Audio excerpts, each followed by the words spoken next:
আলী আহমদ সাহেবকে আপনারা যারা অত্যন্ত কাছের লোক জিজ্ঞাসা করতে যে শ্রীপুর উপজেলায় নির্বাচনে একটা দিন শুধু আপনাকে যেতে হবে, আপনি নমিনেশন নিয়ে আসেন, একটা দিন যেতে হবে,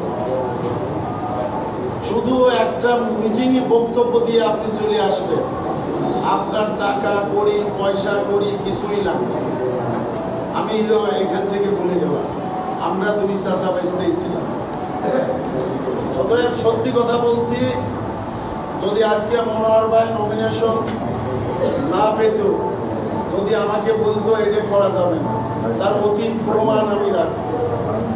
কাপুর সাহেব নমিনেশন পাওয়ার পর সে প্রস্তাব আমাকে দিচ্ছে কাপুর সাহেবের নির্বাচন না করাতে।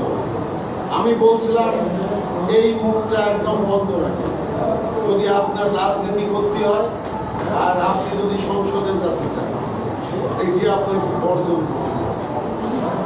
আপনাদেরকে আমি জানাচ্ছি, আসুন আমরা একসাথে কাজ করি।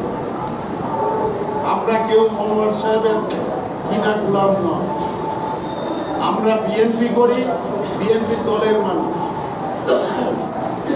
আরে আমরা সংসদে পাঠাই, সে যদি পরিবেশ ঠিক করে চলতে পারে ভালো, না পারলে ওই একবারই।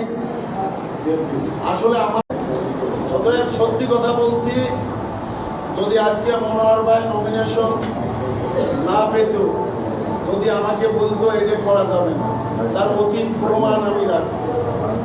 কাপুর সাহেব নমিনেশন পাওয়ার পর সে প্রস্তাব আমাকে দিচ্ছে কাপুর সাহেবের নির্বাচন না করাতে।